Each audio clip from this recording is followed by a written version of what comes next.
I'm sorry for serving you something that didn't taste good. I promise I won't make it again. Oh, no matter what I made, he always criticized it. I reached my breaking point. I decided to divorce and leave the house. Then, something unexpected happened with my husband and our eldest son. When a woman gets married, she's often not called by her first name anymore. My name is Emma, but at work and in the neighborhood, I'm known as Mrs. Taylor. Even at the daycare and school, they call me that. I would be okay if my husband called me by my first name, but he only refers to me as hey or you. From the beginning of our marriage and even now at 50, I have always called him Gordon. But it seems he doesn't get the hint. Gordon is 3 years older than me, making him 53. He works for a transportation company and used to deliver goods to the deli where I work. The friendly Gordon started chatting with me, a store clerk, and we became close. Our meeting was quite romantic, but married life wasn't like a fairy tale. Gordon, using work as an excuse, never helped with household chores. Even though I'm a full-time worker at the deli, it's not like I'm a stay-at-home mom. We had our eldest son Mark, but Gordon hardly ever helped raise him. Men get praised just for playing catch with their kids, but women work from dawn till dusk and still aren't exempt from household duties, nor do they get any praise. Isn't society's expectation that mothers should naturally take care of their children oppressive to women?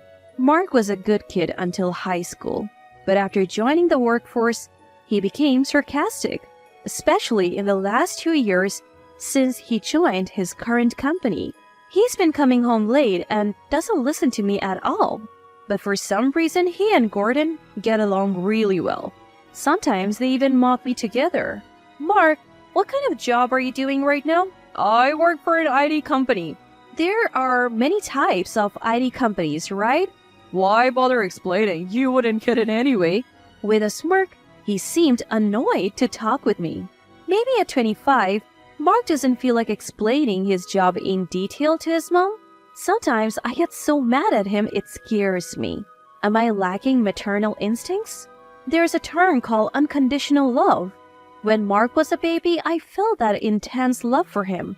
Looking at his cute sleeping face, I felt I could do anything for him, but now, seeing the sarcastic man Mark has become, my unconditional love wavers. I find myself expecting something in return for the love I give. Both from Gordon and Mark. 26 years of marriage. Every day is filled with sighs, and I can't say I have been happy. About 2 years ago, Gordon and Mark started teaming up to criticize my cooking. I don't think my cooking skills suddenly dropped, and I don't remember cutting corners. I always consider nutritional balance, try to save every penny at the supermarket, and take into account Gordon and Mark's favorite dishes. Planning daily meals is hard enough, but having my hard work criticized is honestly disheartening. Tonight, I made Gordon's favorite Chinese stir-fry. I thought he would be pleased, but Gordon yelled, "What is this?" Is it not good? It's too salty. You said it was too bland yesterday. Then Gordon pointed at me accusingly.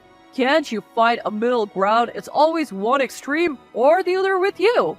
Yet, he continued to eat voraciously, exaggeratingly leaning back and shouting, "So salty." Mark just ate silently. How about you, Mark? I often get taken to fancy restaurants in Akasaka and Ginza by my boss. So I've become a gourmet. Everything tastes good to me now. I worry for the woman who might marry such a sarcastic man, even if he is my own son. While still complaining about the saltiness, Gordon finished his meal and in the end, so did Mark. Feeling stressed, I decided to grab a meal with my best friend Juliet on my day off. Juliet, like me, is 50. She went through a divorce 2 years ago. Her husband never lifted a finger around the house but had the nerve to point out a dirty window and some dust. Juliet lost it. She told me she whacked him on the head with a hanger. Talk about gutsy. When I brought up Gordon and Mark, Juliet got mad as if it was about her. Why don't you just tell him to cook for himself and hit him with a frying pan? I can't say that if I did, he would just get stubborn and insist on cooking. He would probably realize how hot cooking is if he tried it himself. I wouldn't dare eat anything Gordon cooked. Juliet laughed heartily, but for me, it's a real concern. Ever since I became single, I have been quite popular at work. It's your life, you know. You are living just for your husband or kids. You're only 50, Emma. I'm already 50. Don't give up because of age. 50 is when life truly begins. I get asked out for dinner by male colleagues quite often. It's probably because I'm single now. If the guy is single too, there's no issue. Juliet looked radiant. Her confidence and positivity were blinding. Is the ideal mother and wife someone who puts her kids first, husband second, and herself last? Is that right? Whether it's right or not, society's norms aren't always correct. Before being a mother or a wife, you are an individual. Life's more fun when you live for yourself. I was taken aback. You're intense, Juliet. Don't call me intense. I'm just normal. Dinner time is always tense for me. In most households, dinner time is a moment of family bonding and happiness. Tonight, I made Mark's favorite, curry rice. But after one bite, Gordon shouted, "What the heck is this? Is it bad?" "It's sweet. Way too sweet. Who makes sweet curry?" Trying to hold back my disappointment, I asked Mark, "Is it too sweet?" I prefer spicy or medium spicy, but more importantly, I know this amazing curry place. I mean, it's not fair to compare a home cook to a Michelin-starred chef." I don't cook just to hear Gordon's harsh words and Mark's sarcastic comments. Without considering my feelings, Gordon sighed. "Oh, my mom's curry rice was the best, just like home." I wanted to tell him to have his mother cook for him every day, but I was afraid of escalating the argument, so I held back. At work, while I was assisting a customer, my manager, Mr. Smith, complimented me. "Mrs. Taylor, your customer service is always so cheerful and genuine. It's great." Really? Thank you so much. Words have power. Even a single compliment can lift your spirits. Customer service is crucial. If the staff is pleasant, customers will want to return. Even though each deli claims to have its unique offerings, they all seem to sell similar items. Naturally, if the prices are the same, people would prefer the store with better customer service. Mr. Smith is 54 and single. He doesn't seem to be divorced, nor does he appear to be against marriage. Standing tall at 6 feet, he's a dandy gentleman and quite the charmer, especially among the younger female staff. Being single in your 50s doesn't mean you're not attractive. Maybe his standards are sky high, or perhaps he had a passionate love affair when he was younger and can't forget it. His mysterious aura probably fuels rumors, making him even more intriguing to the ladies. Mr. Smith treats me, a 50-year-old, with the same kindness he shows to the women in their 20s. Such a gentleman. I can't help but wonder how Gordon and Mark behave at work. If Mark makes snide remarks to his colleagues like he does at home, he would definitely be disliked. I worry about Gordon, especially when it comes to bullying subordinates or harassing female colleagues. I just hope he never gets arrested. During the dreaded dinner time, Gordon and Mark were watching TV. It was a show where family restaurant staff showcased their best dishes, judged by renowned chefs. As I casually watched, Gordon chimed in, "Don't you ever think of going on this show? Why? Would you fail everyone?" Mark joined in, laughing at his father's joke. "They would probably say, 'Are you trying to kill me with this?' and throw a rejection card at you." That's just too much. So, should we order pizza tonight?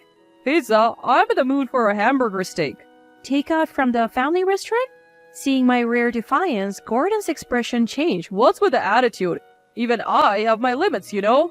Mark laughed along with his father. "I'll sing 'I Want You Back' in full chorus." I wasn't amused. "What's, I Want You Back? Don't you know anything?"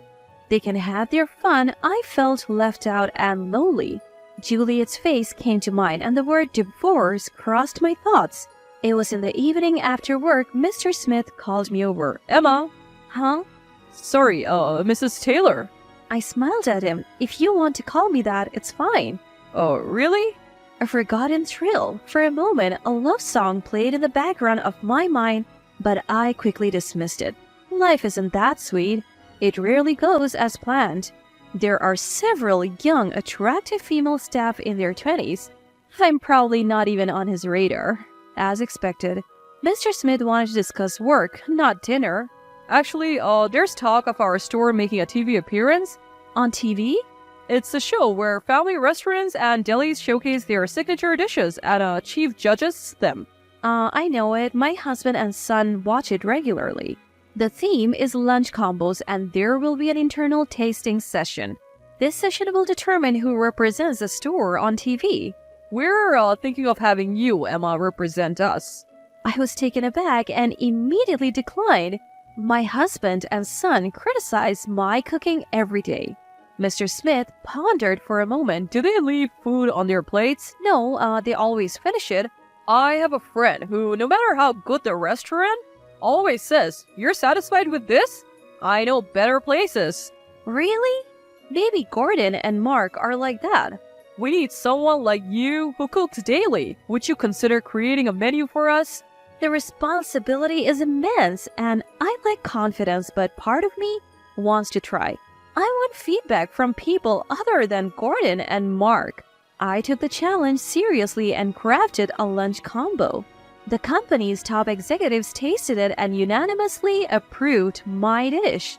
While my colleagues were thrilled, I felt a mix of shock and resentment towards Gordon and Mark. Despite their daily criticisms, everyone else loved my dish. I can't understand why they would belittle my cooking. Was it just for fun? Furious, I left work early and stopped by the city office. I didn't tell Gordon and Mark about my selection for the TV show.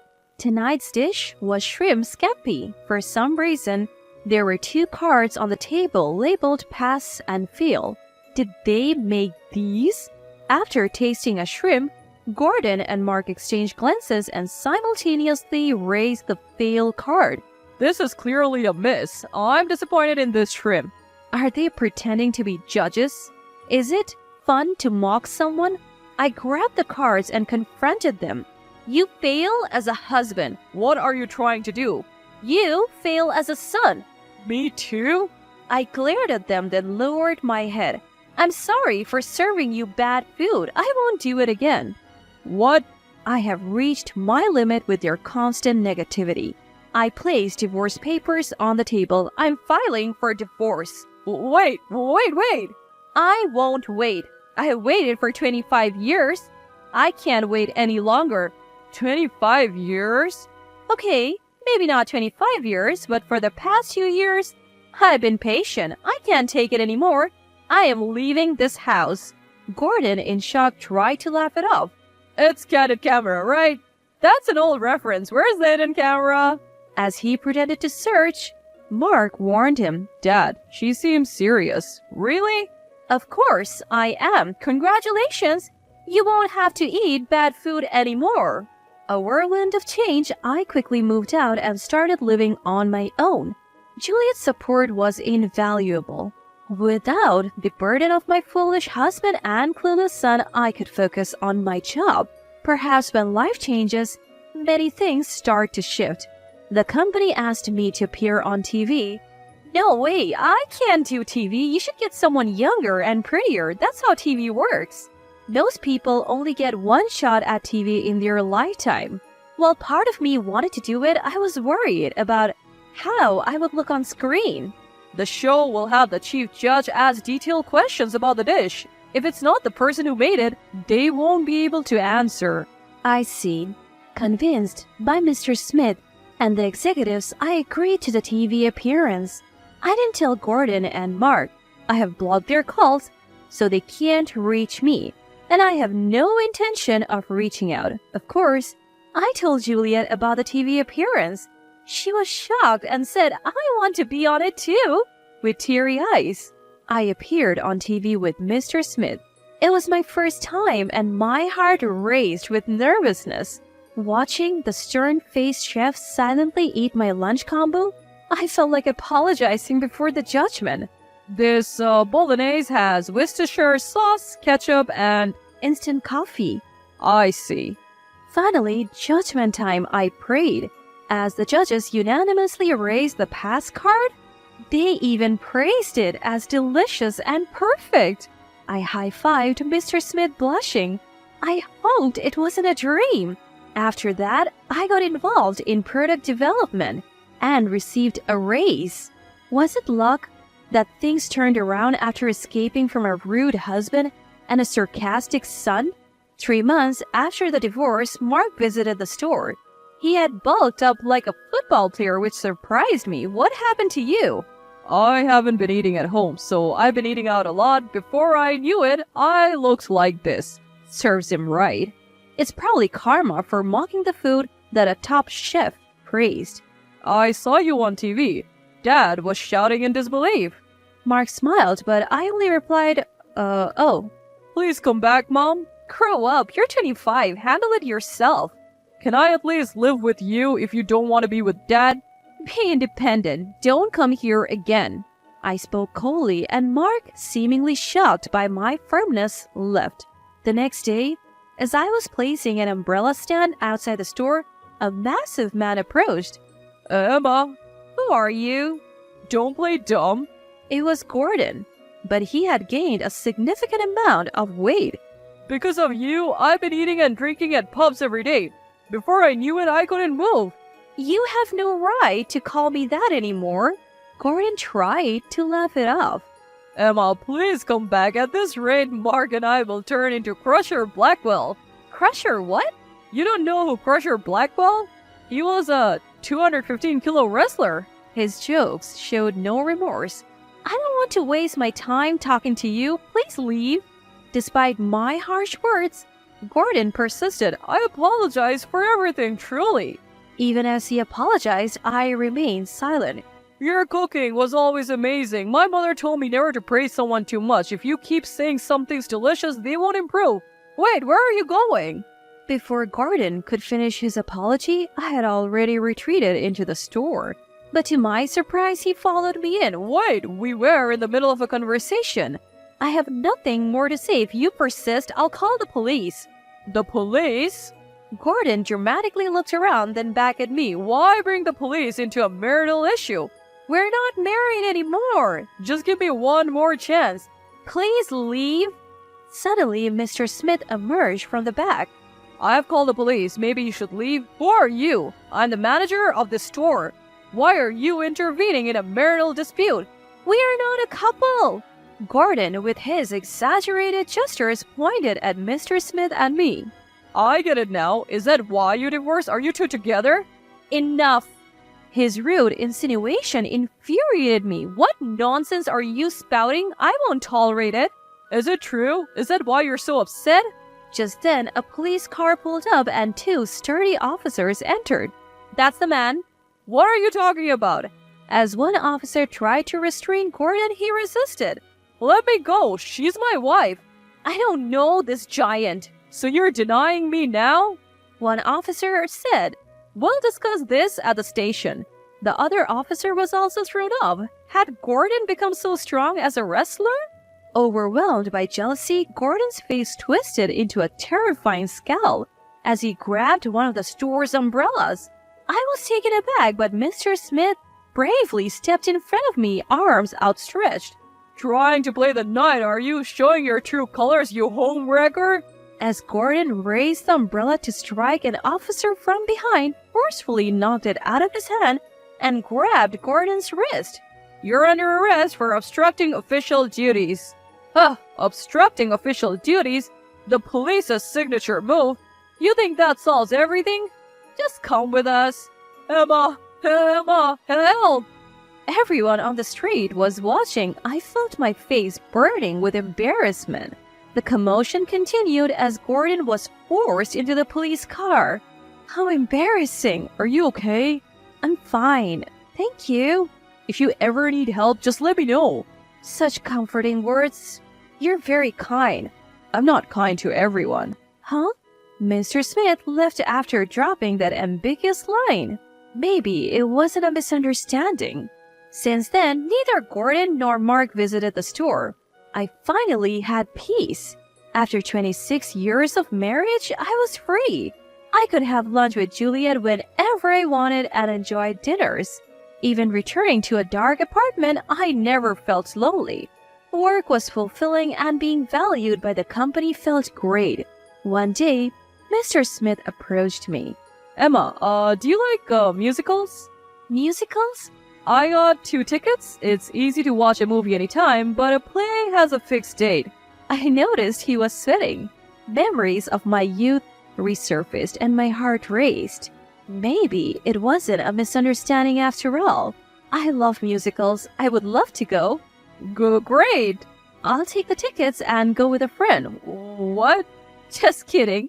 How about a nice dinner afterwards? Seeing Mr. Smith's relieved expression, I smiled. Life is unpredictable. Now, I am embarking on a second youth.